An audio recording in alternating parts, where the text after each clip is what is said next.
Welcome to our channel the study of history. నేను మీ Ravichandra, history faculty.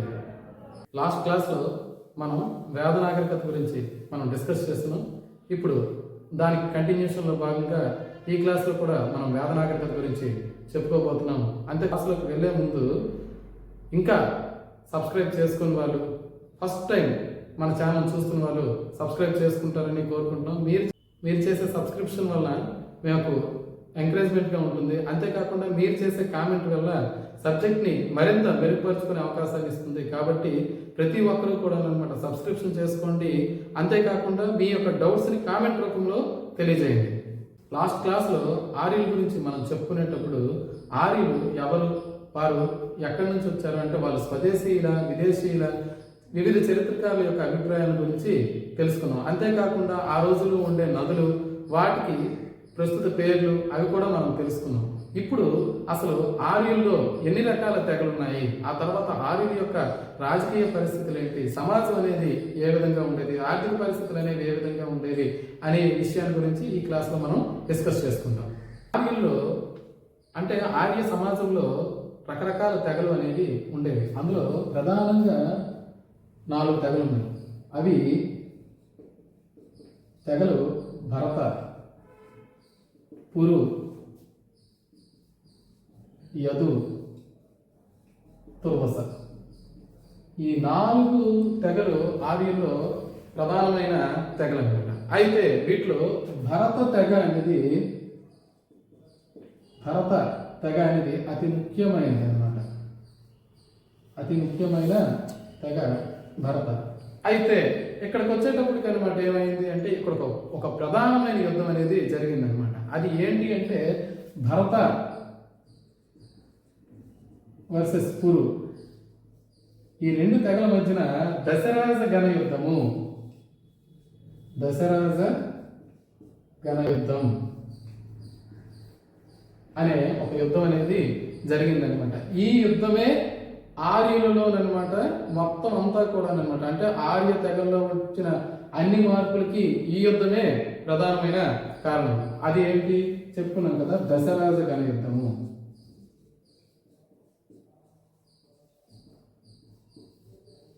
దశరాజ గణ యుద్ధం పేర్లో ఉంది. దశరాజ అంటే 10 మంది రాజులు కలిపి ఒక రాజు మీద యుద్ధం ప్రకటించారనమాట. అదే దశరాజ గణ యుద్ధము అని చెప్పేసి పిలుస్తారు. అయితే అసలు ఋగ్వేద కాలం లేదా తొలివేద కాలంలోని యుద్ధాలు ప్రధానంగా దేనికోసం జరిగేవి అంటే గోవుల కోసం, ఆ తర్వాత పచ్చిక బయళ్ళ కోసం,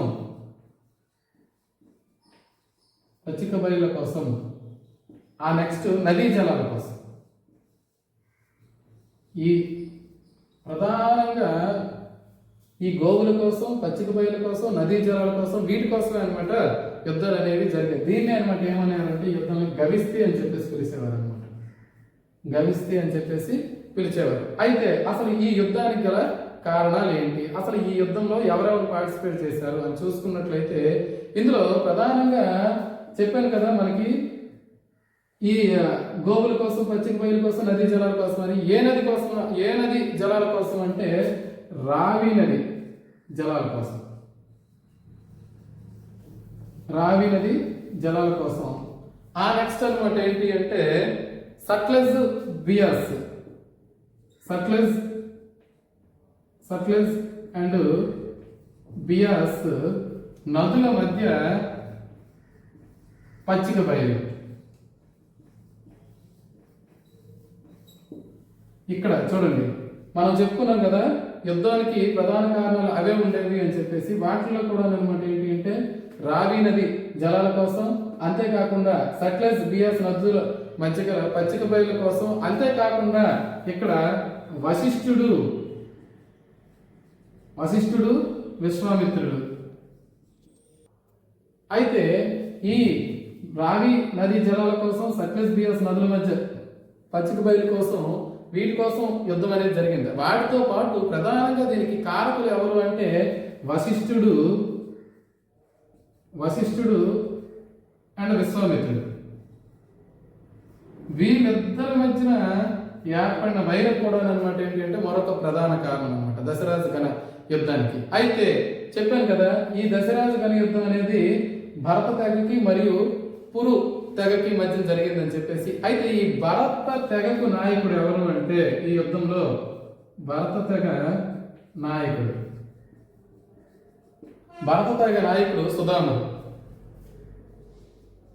భరత తెగ నాయకుడు సుధాముడు. ఈయన యొక్క సలహాదారు ఎవరు అంటే వశిష్ఠుడు. అంటే భరత తెగకు నాయకుడు సుధాముడు, ఈయన యొక్క సలహాదారు వశిష్ఠుడు. అంతేకాకుండా ఈ దశరాజ గణ అన్నాం కదా, ఈ 10 తెగలు అన్నమాట. ఇందులో ఈ 10 తెగలు ఏంటి అంటే 5 అనార్య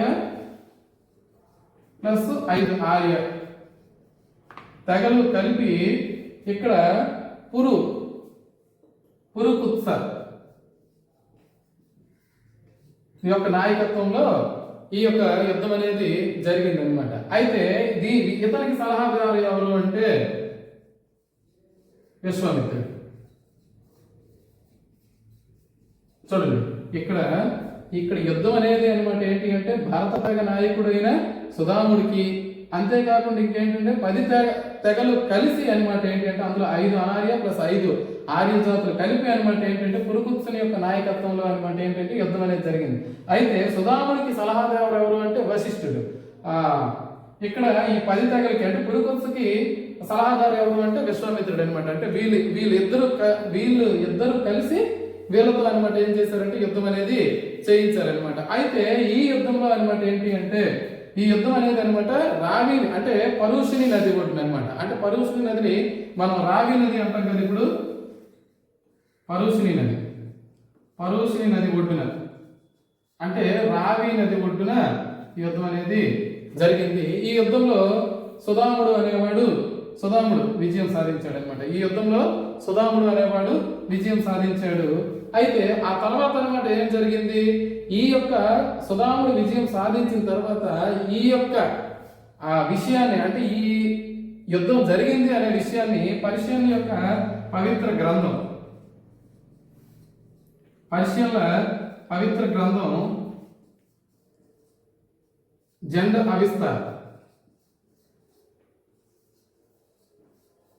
జండ్ అవిస్తాలో ఈ విషయాన్ని అనమాట పర్షియన్ల యొక్క ఈ యుద్ధాన్ని గురించి పర్షియన్ల యొక్క పవిత్ర గ్రంథమైన జండ్ అవిస్తాలో అనమాట దీని గురించి వివరించారు. అంటే ఈ యొక్క ఆ గ్రంథం ప్రకారం అనమాట ఏంటి అంటే హిటైట్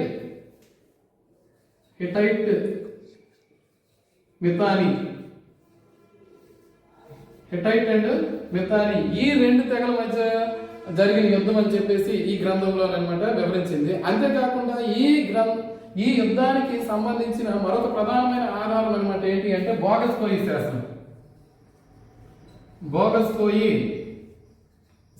ఇది ఎక్కడంటే ఆసియా మైనర్లో బోగస్కోయి శాసనంలో కూడా అనమాట ఏంటి అంటే ఈ యుద్ధానికి సంబంధించిన విషయం అనేది అంటే వీళ్ళు కూడా అనమాట ఆ విషయాన్ని దానిలో స్పష్టం చేశారు. ఇది ఏ భాషలో ఉంది అంటే హిటైట్ భాషలో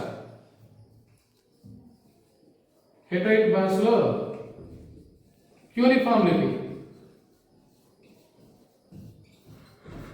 హిటైట్ భాషలో క్యూనిఫామ్ లిపిలో చూడండి, ఇక్కడ 2 రకాల ప్రధానమైన ఆధారాలు అంటే దశరాజ గణ యుద్ధం అనేది జరిగిందనే ప్రధానమైన కారణం అంటే ప్రధానమైనగా మనకు ఆధారాలు ఏంటి అంటే పర్షియన్ల పవిత్ర గ్రంథమైన జండ్ అవిస్తాలో అనమాట ఏంటి అంటే హిటైట్ అండ్ మితానీ తెగలు 2 కూడా అనమాట యుద్ధంలో పార్టిసిపేట్ చేశాయని తెలిస్తే ఇక్కడ ఆసియా మైనర్లోని బోగస్కోయి శాస్త్రంలో అనమాట ఏంటి అంటే హిటైట్ భాషలో క్యూనిఫామ్ లిపిలో అనమాట ఏం చేశారు అంటే ఈ యుద్ధాన్ని గురించి అనమాట వివరించారనమాట.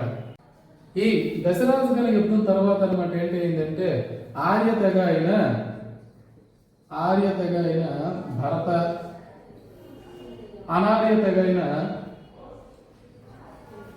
పురు 2 కలిసిపోయి భరత ప్లస్ పురు కలిసిపోయి 2 కురు తెగ అనేది కొత్త తెగ అనేది ఏర్పడింది అనమాట. అయితే ఈ కురు తెగే మలివేద కాలంలో గంగా నది పరివాహక ప్రాంతంలో పరివాహక ప్రాంతంలో అత్యంత ముఖ్యమైన తెగ, అత్యంత ముఖ్య తెగ ఈ కురు తెగ అన్నమాట. అంటే చూడండి, ఈ యుద్ధం తర్వాత భరత ప్లస్ కురు ఈ రెండు కూడా అనమాట తెగలు కలిస్తాయి. కొత్తగా అనమాట ఏమైందంటే కురు తెగ అనేది ఏర్పడింది. అదే మలివేద కాలం అంటే ఋగ్వేద కాలం అనేది అయిపోయిన తర్వాత అనమాట ఏమైంది అంటే మలివేద కాలంకి వచ్చేటప్పటికి అనమాట ఏమైంది అంటే గంగా నది పరివాహక ప్రాంతంలో అత్యంత ముఖ్యమైన తెగగా ఇది పరిగణించబడింది అనమాట. ఋగ్వేద కాలం నాటి రాజకీయ పరిస్థితులు అంటే రాజకీయ వ్యవస్థను చూసుకున్నట్లయితే ఋగ్వేద కాలం నాటి రాజకీయ వ్యవస్థలు కానీ చూసుకున్నట్లయితే ఇందులోకి వచ్చేటప్పటికి అనమాట ఏంటి అంటే వీళ్ళు ఆర్యులు అనేవారు తెగలుగా నివసిస్తా ఉండేవారు అనమాట. అంటే వీళ్ళు ప్రధానంగా అనమాట ఏంటి అంటే వీళ్ళ యొక్క రాజకీయ వ్యవస్థకి మూలం, రాజకీయ వ్యవస్థకు మూలం కుటుంబం. వీళ్ళ యొక్క రాజకీయ వ్యవస్థకి మూలం కుటుంబము లేదా కులప అని తెలుస్తుంది. కుటుంబమే ప్రధానంగా మూలము. అక్కడి నుంచి అనమాట ఏమైంది అంటే ఈ యొక్క సమాజంలోని శ్రేణులు అనేది మారుతూ వచ్చామన్నమాట. అయితే ఇందులోకి వచ్చేటప్పటికి వీళ్ళ యొక్క కుటుంబ అంటే రాజకీయ వ్యవస్థ అనేది ఎలా ఉండేది అంటే కుటుంబము కొన్ని కుటుంబాలు కలిసి అనమాట ఏంటి అంటే గ్రామాలు, కొన్ని గ్రామాలు కలిపి అనమాట ఏంటి అంటే విష్లు, కొన్ని విష్లు కలిపి అనమాట ఏంటంటే జన. అయితే చూడండి, ఈ యొక్క రాజకీయ వ్యవస్థకి ప్రధానమైన మూలం ఏది అంటే కుటుంబం అని చెప్పుకున్నాం కదా. ఈ కుటుంబం కొన్ని కుటుంబం అంటే ఫస్ట్ కుటుంబంతో స్టార్ట్ అవుతుంది. కొన్ని కుటుంబాలు కలిపి గ్రామాలు కలిపి విష్లు కలిపి అనమాట ఏంటి అంటే జన అని చెప్పేసి పిలుస్తారు అనమాట. అయితే కుటుంబానికి అధిపతి కులప, కుటుంబానికి అధిపతి కులప. అయితే గ్రామానికి అధిపతి గ్రామి, గ్రామానికి అధిపతి గ్రామి, విష్ణులకు అధిపతి విష్పతి, విష్ణులకు అధిపతి విష్పతి. జనానికి అధిపతి ఎవరు అంటే రాజు. ఇక్కడ చూడండి, ఇది చాలా చాలా ఇంపార్టెంట్. ఆల్రెడీ ఒకసారి కాంపిటేటివ్ ఎగ్జామ్స్ జేఎల్ ఎగ్జామ్స్ లో ఇచ్చాడు. అంటే రాజకీయ వ్యవస్థకి మూలం కుటుంబము. ఇక్కడికి వచ్చేటప్పటికి దీని యొక్క శ్రేణిని ఒక ఆర్డర్లో పెట్టమని చెప్పాడు. ఇందులోకి వచ్చేటప్పటికి అనమాట ఏంటి అంటే కుటుంబము అనేది ఫస్ట్ ప్రాథమికం అనమాట. ఆ నెక్స్ట్ అనమాట ఏంటి అంటే కొన్ని కుటుంబాల కలయిక గ్రామము. ఆ గ్రామము అనేది అనమాట ఏంటి అంటే కొన్ని గ్రామాలు కలిపి విష్ణు కలిపి అనమాట ఏంటి అంటే జన. ఇందులోకి కుటుంబానికి అధిపతి కులప, గ్రామానికి అధిపతి గ్రామని, నెక్స్ట్ విష్ణుకి అధిపతి విష్పతి, జనకి అధిపతి అనమాట రాజన్ అనమాట. అంటే ఈ యొక్క ఫ్రేమింగ్ అనమాట ఇది చాలా చాలా ఇంపార్టెంట్. అంటే దీన్ని ఒక ఆర్డర్లో పెట్టండి అని చెప్పేసి ఇచ్చాడనమాట. ఋగ్వేద కాలంలోని పరిపాలన అనేది ఏ విధంగా ఉండేదని చూసుకున్నట్లయితే ఋగ్వేద కాలం పరిపాలన, ఇందులో ఋగ్వేద కాలం నాటి పరిపాలన గురించి తెలియజేసిన మొట్టమొదటి శాసనం ఏది అంటే మొట్టమొదటి గ్రామం ఏది అంటే ఐతిరేయ గ్రామం. ఐతిరేయ బ్రాహ్మణం ప్రకారము దీంట్లోని ఋగ్వేద కాలం నాటి పరిపాలన అనేది ఏ విధంగా ఉండేది అనేది మనం తెలుసుకోవచ్చు. ఇందులో ప్రధానంగా అనమాట ఏంటి అంటే 4 ప్రధానమైన మండలం ఉండేవి. అందులో సభ, సమితి, విధాత, గణ. ఈ ఋగ్వేద కాలం నాటి పరిపాలనలో ప్రధానమైనది ఫస్ట్ది అనమాట ఏంటి అంటే సభ. సభలో ఎవరు అంటే తెగలోని కుటుంబ పెద్దలు,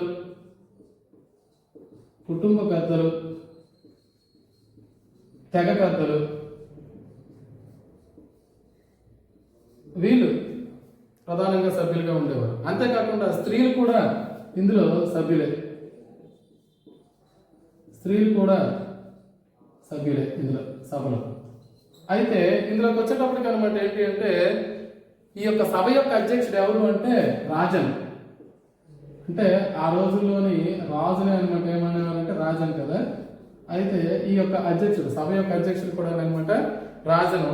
అయితే ఇందులోకి వచ్చేటప్పటికి అనమాట ఏంటి అంటే ఇందులోని తెగలోని పెద్దలు, కుటుంబ పెద్దలు ముఖ్య సభ్యులుగా వీళ్ళు అనేవారు ఉండేవారు.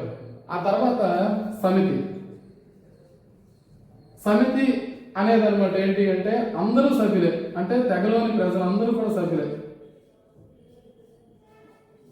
ప్రజలందరూ కూడా సభ్యులే.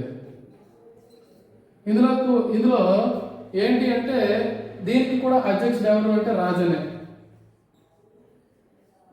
అధ్యక్షుడు రాజన్. ముఖ్య విషయాల్లో తుది నిర్ణయం ఎవరిది అంటే సమితిదే. ముఖ్య విషయాల్లో తుది నిర్ణయం సమితిది. చూడండి, తెగలోని ప్రజలందరూ సభ్యులుగా ఉండే సభ ఏది అంటే సమితి. ఆ నెక్స్ట్ దీనికి అధ్యక్షుడు ఎవరు అంటే రాజన్. ఇక్కడ ముఖ్య విషయాల్లో ఫైనల్ డెసిషన్ ఎవరిది అంటే సమితిది అనమాట. నెక్స్ట్ విధాత. నెక్స్ట్ మూడవది అనమాట ఏంటి అంటే విధాత. ఇదే అతి ముఖ్యమైన సభ అనమాట. ఇందులోకి వచ్చేటప్పటికి తెగలోని వనరుల పంపిణీ, తెగలో వనరుల పంపిణీ. నెక్స్ట్ అంతేకాకుండా దీంట్లోకి వచ్చేటప్పటికి అనమాట ఏంటి అంటే యుద్ధంలో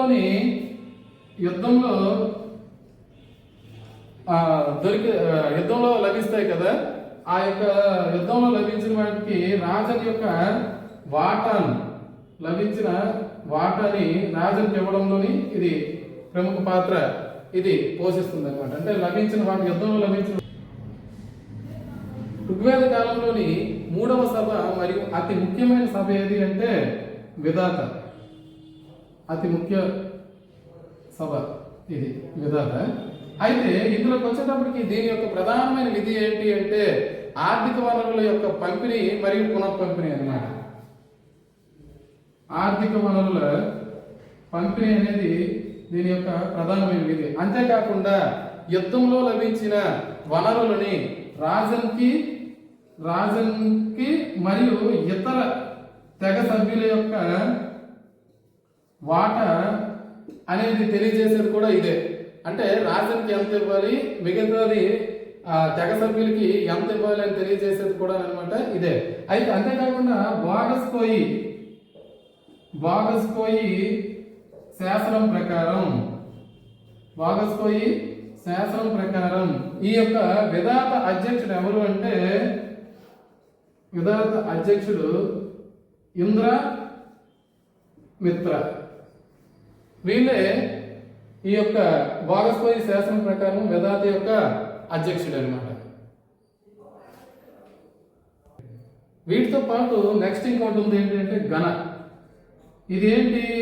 ఇది ఒక యుద్ధ మంత్రిమండలికి సంబంధించిన, అంటే యుద్ధాల విషయంలో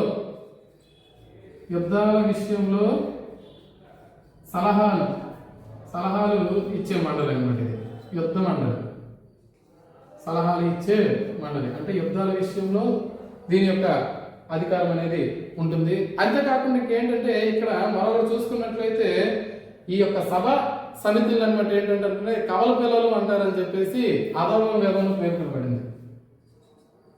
సభ సమితులను కవల పిల్లలు అనేసి ఎక్కడ పేర్కొన్నారు అంటే అధర్వ వేదంలో పేర్కొన్నారు అన్నమాట.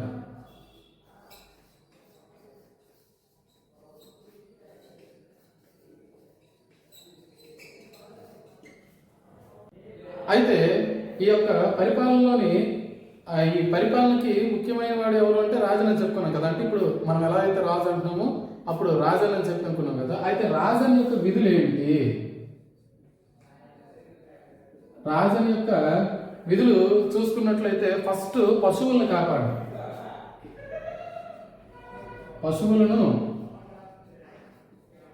కాపాడడం, ఆ నెక్స్ట్ జనాలను కాపాడడం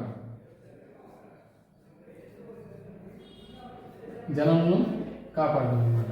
అయితే ఈ రెండు విధులు ప్రధానమైన విధులు. అయితే ఇప్పుడు మనకి రాజుకి పరిపాలనలో అంటే ఇప్పుడు మనకి మంత్రులు ఉంటారు కదా. అంటే ఇప్పుడు ప్రధానమంత్రికి లేదా ముఖ్యమంత్రికి ఇప్పుడు ఎలాగైతే పరిపాలనలో సహాయపడడానికి మంత్రులు ఉండేవారో ఆ రోజుల్లో కూడా అనమాట ఏంటి అంటే రాజునికి సహాయపడడానికి 12 మంది మంత్రులు అనేవారు ఉండేవారు. 12 మంది మంత్రులు ఉండేవారు అన్నమాట. వారినే ద్వాదశ రత్రిని అని చెప్పేసి పిలిచేవారు. ద్వాదశ రత్నిన్.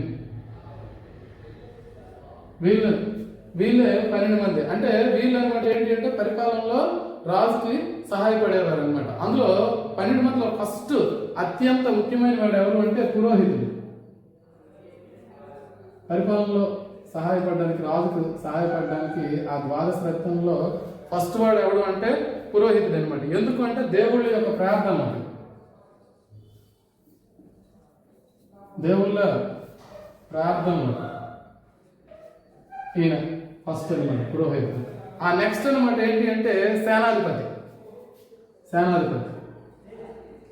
ఈయన యుద్ధాల మంత్రి అనమాట. సేనాధిపతి ఎవరు అంటే యుద్ధాల మంత్రి. నెక్స్ట్ ప్రజాపతి అనేవాడు పచ్చిక బయళ్ళ సంరక్షణకు, పచ్చిక బయళ్ళ సంరక్షకుడు అనమాట ప్రధానమంత్రి. నెక్స్ట్ 4వ వాడు ఎవరు అంటే గ్రామని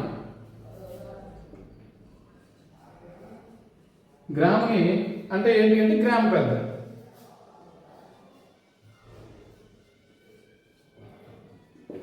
5వ వాడు శ్వాస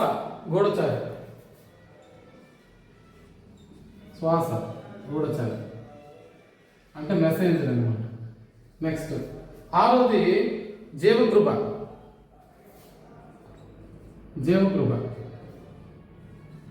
వీడు లా అండ్ ఆర్డర్ పర్యవేక్షకుడు అనమాట. అంటే పోలీస్ ఆఫీసర్.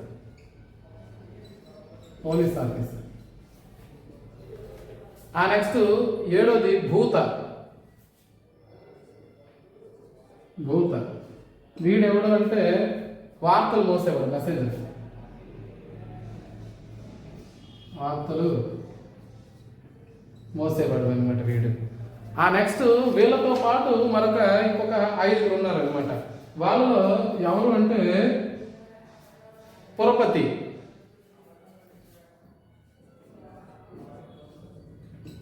అనేవాడు అనమాట ఏంటి అంటే కోట యొక్క ఇన్ఛార్జ్ అనమాట.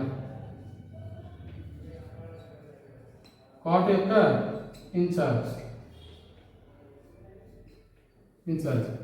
నెక్స్ట్ వీళ్ళతో పాటు అనమాట ఏంటి అంటే మధ్యమాసి.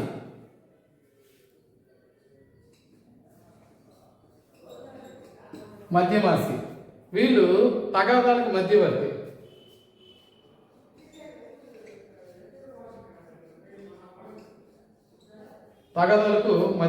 నెక్స్ట్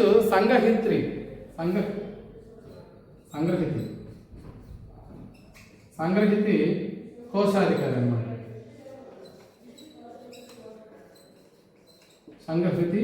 సంగ్రహితి కోశాధికారి.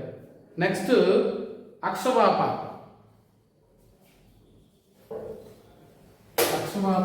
అంటే గణకుడు.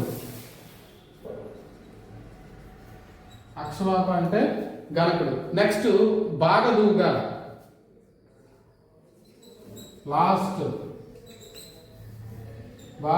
అనేవాడు అనమాట పన్నుల వసూలు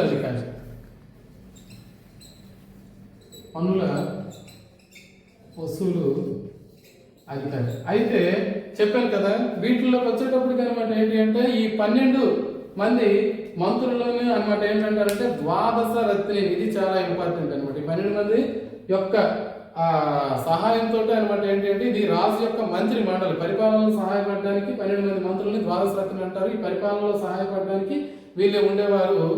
అది ఈ రోజుల్లో లాగే ఆ రోజుల్లో కూడా అనమాట ఏంటి అంటే మంత్రుల సహాయంతో పాలన అనేది జరిగేది. రాజన్ యొక్క ముఖ్య విధుల్లో ఆ రోజుల్లో న్యాయపాలన కూడా అనమాట భాగంగా ఉండేది. ఆ రోజుల్లో సాధారణంగా అనమాట ఏంటి అంటే దొంగతనాలు, దోపిడీలు, ఆ తర్వాత అప్పు తిరిగి చెల్లించకపోవడం,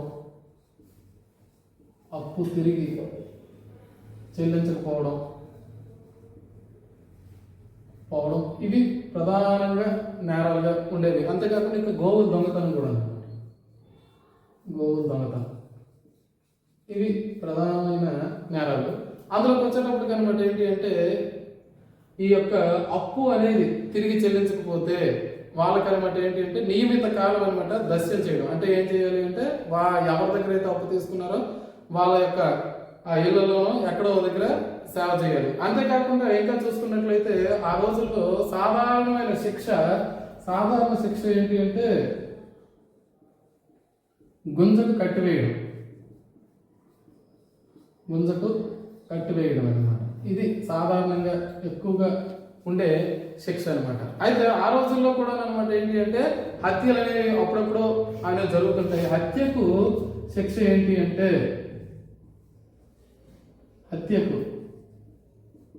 శిక్ష ఏంటి 100 గోవులు లేదా 100 నాణ్యాలు ఇవ్వాలి. 100 గోవులు లేదా 100 నాణ్యాలు అనేవి అనమాట ఏంటి అంటే పెనాల్టీగా వేసేవారు అనమాట. అయితే ఆ రోజుల్లోని ఇంకొక ప్రధానంగా అంటే ఎక్కువ నేరం ఏంటి అంటే అబార్షన్స్ అంటాం కదా, అది కూడా అనమాట ఏంటి అంటే ఒక ప్రధానమైన నేరంగా ఉండేది. అంటే గర్భస్రావముకి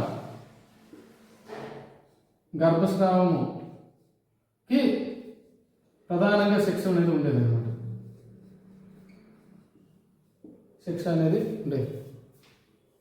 ఋగ్వేద కాలం నాటి ఆర్థిక వ్యవస్థను చూసుకున్నట్లయితే వీళ్ళ యొక్క ఆర్థిక వ్యవస్థ అనేది అనమాట ఏంటి అంటే పశుపోషణతో సంబంధం కలిగి ఉండేది అనమాట. అంటే పశుపోషణతో ఆర్థిక వ్యవస్థ అనేది ప్రధానంగా ముడిపడి అనేది ఉండేది. ఇందులోకి వచ్చేటప్పటికి అనమాట ఏంటి అంటే వీళ్ళ టైంలో రాజ్యాన్ని కాపాడడం కన్నా గోవుల్ని కాపాడడమే ఎక్కువగా ఇంపార్టెంట్గా ఉండేది. ఎందుకు అంటే ఎక్కువగా గోవు దొంగతనాలే జరుగుతూ ఉండేవి. అంతేకాకుండా వీళ్ళ టైంలో అనమాట ఏంటి అంటే వీటిని కాపాడుకోవడం అనేది చాలా ముఖ్యమైన విధిగా కూడా అనమాట భావించేవారు. అంతేకాకుండా ఏంటంటే వీళ్ళ టైంలో ఆవు అనేది అనమాట ఏంటి అంటే ప్రధానమైన వినిమయ మాధ్యమంగా ఉండేదన్నమాట. అంటే మార్పిడిగా కూడా ఉండేదన్నమాట. ఆ రోజుల్లో ఆర్థిక వ్యవస్థలోని వాళ్ళని అనమాట ఏం చేసేవారంటే రకరకాల యొక్క పేర్లతోటి పిలిచేవారు. అందులో ఫస్ట్ గోప అంటే ఏంటి అంటే ఆవుని కాపాడేవాడు. అంటే ఆ రాజును కూడా అనమాట అలాగే అనేవారు. అంటే ఆవుల్ని కాపాడేవాడు అనమాట. ఆవులను కాపాడేవాడిని ఆ రోజుల్లో అనమాట ఏంటంటే గోప అంటారు లేదా గోపతి, లేదంటే అతనే రాజుగా ఇచ్చేసేవారు. నెక్స్ట్ అమన్య అంటే ఆవు, అంటే ఆవును అలాగా అమన్య అని చెప్పేసి పిలిచేవారు. నెక్స్ట్ గౌరు అంటే గేదె. అంటే ఆ రోజుల్లో అనమాట ఏంటి అంటే గౌరు అంటే ఏంటి అంటే గేదె. నెక్స్ట్ గవిష్టి కోసం యుద్ధం, అంటే ఆవుల కోసం యుద్ధం అనమాట. గవిష్టి యుద్ధం అంటారు దాన్ని. గవిష్టి యుద్ధం అంటే ఏంటి అంటే ఆవుల కోసం యుద్ధం. అంటే ఆ రోజుల్లోని ఆవుల కోసమే యుద్ధాలు అనేవి ప్రధానంగా జరిగేవి. అంటే ఆవుల్ని అపహరించడం, వాటి కోసం అనమాట ఏంటి అంటే వీళ్ళు వెతకడం, వాళ్ళతో యుద్ధాలు చేయడం, ఆవులు విడిపించుకోవడం అనేది ప్రధానంగా ఉండేది. నెక్స్ట్ గోత్ర అంటే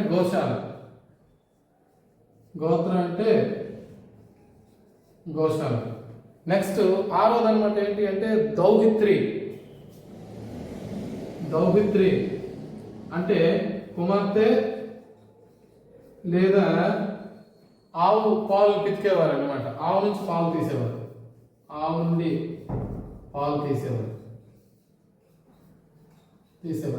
ఆ నెక్స్ట్ అనమాట ఏంటి అంటే గోజ్ఞ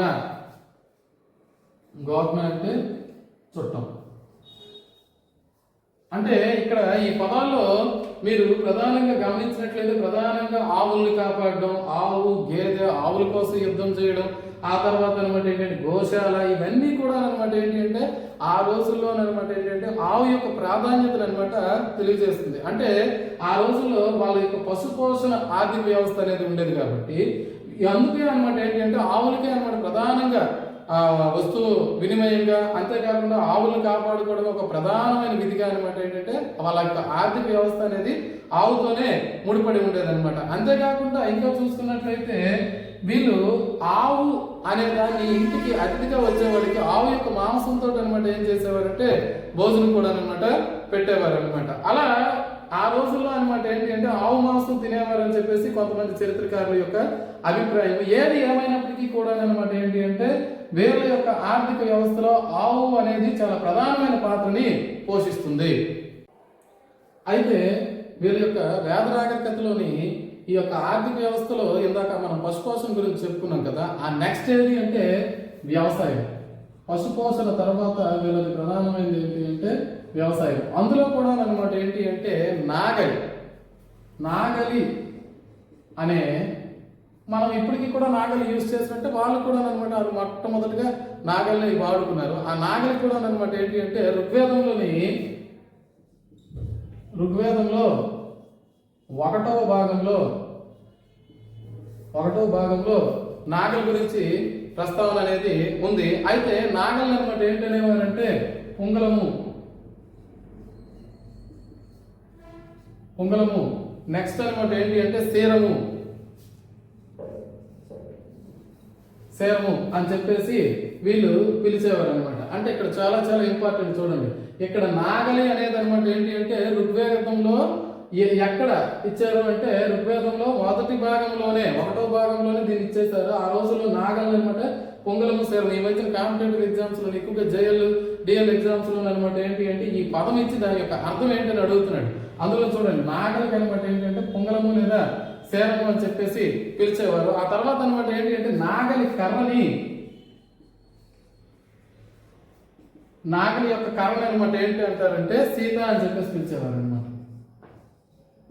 నాగలి యొక్క కర్రని అనమాట ఏం చేసేవారంటే వీళ్ళు సీత అని చెప్పేసి పిలిచేవారు అనమాట. అయితే అలా అనమాట ఏంటి అంటే పశుపోషణ తర్వాత వీళ్ళు వ్యవసాయానికి ప్రముఖ అంటే చాలా ప్రాముఖ్యత అనేది ఇచ్చేవారు అనమాట. అంతేకాకుండా ఇంకేంటంటే వీళ్ళ టైంలో వ్యవసాయం అనేది అంత ఎక్కువగా కూడా అయితే జరగలేదు. ఎందుకు కారణం అంటే ఆ రోజుల్లో అనమాట ఏంటి అంటే గడ్డి భూములు అనేది ఎక్కువగా ఉండేది. అందువల్ల అనమాట ఏంటి అంటే వీళ్ళు వ్యవసాయాన్ని ఎక్కువగా అభివృద్ధి చేయలేదు. కానీ వీళ్ళు అనమాట ఏంటి అంటే ప్రధానంగా గోధుమ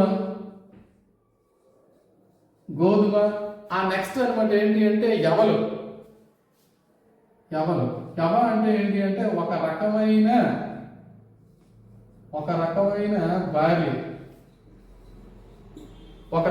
బార్లీ అనమాట ఏం చేసేవారంటే వీళ్ళు ఎక్కువగా పండిస్తూ ఉండేవారు అనమాట. అంతేకాకుండా ఇంకేంటంటే వీళ్ళ టైంలోని ఋగ్వేదం కూడా అనమాట ఏంటి అంటే 5 ఋతువుల్ని ఋగ్వేదము 5 ఋతువుల్ని కూడా అనమాట ఏంటి అంటే పేర్కొందనమాట. 5 ఋతువుల గురించి ఋగ్వేదంలో అనమాట మెన్షన్ చేశారు. అంతేకాకుండా చెప్పాను కదా గోధుమ యవలు వీటిని అనమాట ఎక్కువగా పండిస్తూ ఉండేవారు. అయితే వీళ్ళు వ్యవసాయం చేయడం కోసం అనమాట ఏంటంటే ఎక్కువగా గుర్రాన్ని వాడారు. గుర్రంను ఎక్కువగా వ్యవసాయానికి వాడారు అనమాట. అంటే చూడండి ఇక్కడ బాగా తెలుసుకోవాల్సిన విషయం ఏంటి అంటే సింధు నాగరికత ప్రజలకు తెలియని జంతువులు అనే దాంట్లోకి వచ్చేటప్పుడు గుర్రం అనేది ఉంటే ఎక్కువగా గుర్రాన్ని వాడింది మాత్రం ఎవరు అంటే ఆర్యులు. అక్కడ the main difference between ఆరియన్స్ and Indus valley people అనమాట. అంటే ఆర్యులు అనేవారు గుర్రం వాడితే సింధు ప్రజలకు అనమాట అసలు గుర్రం తెలియదు. అంటే వ్యవసాయానికి గుర్రాన్ని ఎక్కువగా వాడిన వారు ఎవరు అంటే ఆర్యులు అనమాట. ఆ నెక్స్ట్ అనమాట ఏంటి అంటే వీళ్ళు ప్రధానంగా అనమాట ఏంటంటే ఈ పచ్చిక బయలుని ఉమ్మడిగా వాడుకునేవారు అనమాట. అంటే వీటి ద్వారానే అనమాట ఏం చేసేవారంటే ఎక్కువగా వీళ్ళు వాటి మీద ఆధారపడుతూ జీవిస్తూ ఉండేవారు. మా ఈ కంటెంట్ కానీ మీకు నచ్చినట్లయితే లైక్ చేయండి, షేర్ చేయండి, సబ్స్క్రైబ్ చేయండి. పక్కనే ఉన్న బెల్ ఐకాన్ మాత్రం క్లిక్ చేయడం మర్చిపోవద్దు. Thank you one and all. జై హింద్.